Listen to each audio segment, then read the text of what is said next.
What's up mga ka-bracket? Magandang hapon. So si Jaycom Bracket po ulit. So nandito tayo ngayon sa fabrication ng Jaycom Bracket. Ito po ay located sa Calamba City, Laguna. Dito po natin pinafabricate lahat ng mga bracket natin na tinitinda natin dito sa Mayapa, Calamba branch at sa Taytay Rizal branch. So ito po yung ating pinaka-fabrication kung saan dito natin ginagawa lahat ng mga top box bracket, side pannier bracket, MDL bracket, crash guard, etc. Kung meron kayong modifications na ipapagawa or meron kayong mga requested designs na nasa isip na ninyo, pwede nyo message sa amin yan para matularan natin. Hindi naman nagagayahin. So ayan, si Jaycom Bracket po ulit. Papakita ko sa inyo, meron tayo dito ng bagong-bagong Yamaha ng Aerox version 3. So gumawa tayo dito ng bagong design ng top box bracket. So maaalala ninyo, meron tayong top box bracket na talaga para sa Aerox version 2 at saka sa Aerox version 3. Pero this time mga ka-bracket, gumawa tayo ng second version kung saan magkakaroon kayo ng mas maraming choices o pamimilian kung ano man yung mga tipo ninyong design. So halika, pakita ko sa inyo kung ano ba yung bracket na ginawa natin para dito sa Aerox version 3. So ito na ating bagong bracket ng Aerox version 3. So makikita mo dito, CNC cut na siya. So meron tayong 6mm dito na metal sheet. Tapos dito makikita mo may slot na siya dito sa ibabaw. At meron din tayong CNC cut metal plate. So ito yung pinaka-stem natin, left and right, made with 6mm din na metal sheet. At syempre, yung mga stainless natin na bolts, nuts, saka washers natin. Makikita ninyo, napakaganda ng design ng plate natin. So, syempre, made by Jaycom Bracket yan. Powder coated na, syempre. So, pakita ko sa inyo mga ka-bracket kung paano ba kinakabit bagong design ni Jaycom para sa Aerox version 3. Tara, pakita ko sa inyo. Actually mga ka-bracket, itong owner ng motor na to, si Kuya Ronnie, ay meron na siya previous version ng bracket natin, which is yung unang version ng bracket for Aerox version 2. So, dito yung design niya, makikita nyo, hanggang dito. Yung first version natin ng bracket para sa Aerox version 2, very seamless yung design, nakasunod siya sa kaha ng motorcycle. Pero this time, si Aerox version 3 kasi, meron siyang unique na mounting points, kabitan na talaga para sa kanyang top box bracket. So that's why tayo dito sa Jaycom, gumawa tayo ng bagong design. Tara, pakita ko sa inyo kung paano ba natin kinakabit yung top box bracket natin.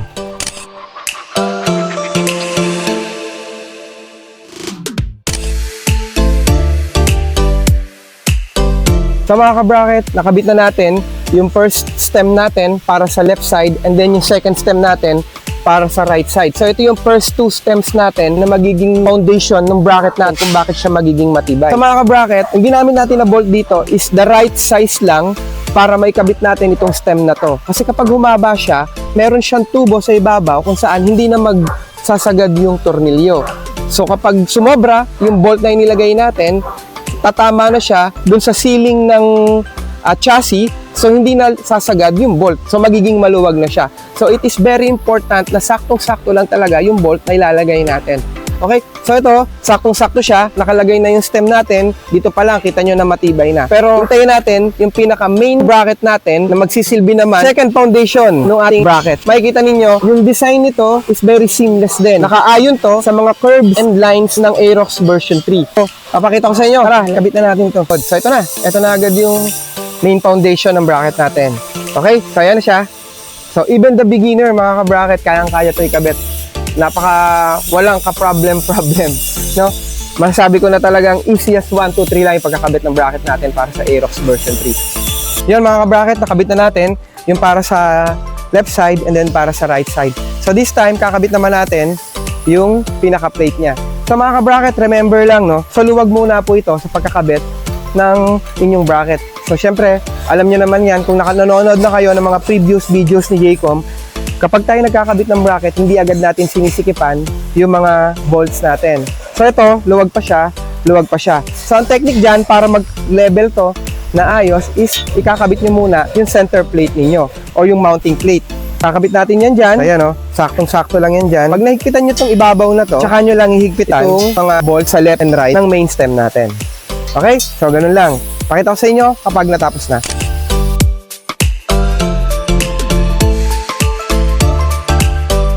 So mga ka-bracket, tingnan nyo yung design ng bagong bracket natin para sa Aerox version 3. Makikita nyo itong side na to, dinesign natin to para sakto yung maging grab bar mo.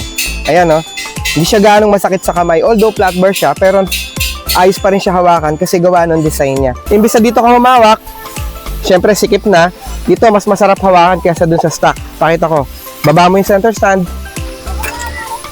Diba? Napakadali. Isa pa. So, ganun lang simple. Meron nang hahawakan yung OBR mo, at the same time, meron ka rin hahawakan during yung during your center stand procedure. So, pakita ko naman sa inyo ngayon yung ating durability test. So, sinakyan na natin yung motor na Aerox version 3 para lumapat siya sa lupa. Makita ninyo yung forma kapag ito lalagyan ng mabigat na load. Yes, Boss Michael, tingnan natin kung matibay yan. Oh, tingnan mo. Kita mo yung load, mga ka-bracket. So, yung shock that indicates the movement of the motorcycle. Okay, yug mo, Michael. Ayos ba, mga ka-bracket? So, ganun katibay yung bracket natin. Kaya ka mag-angkas ng isang 70 kilos na tao. Okay? So, reference lang, mga ka-bracket, ha. Hindi ka magkakarga ng ganun kabigat. Pero ito yung reference lang na kayang-kaya ng bracket yung ganun kabigat na load. Alright?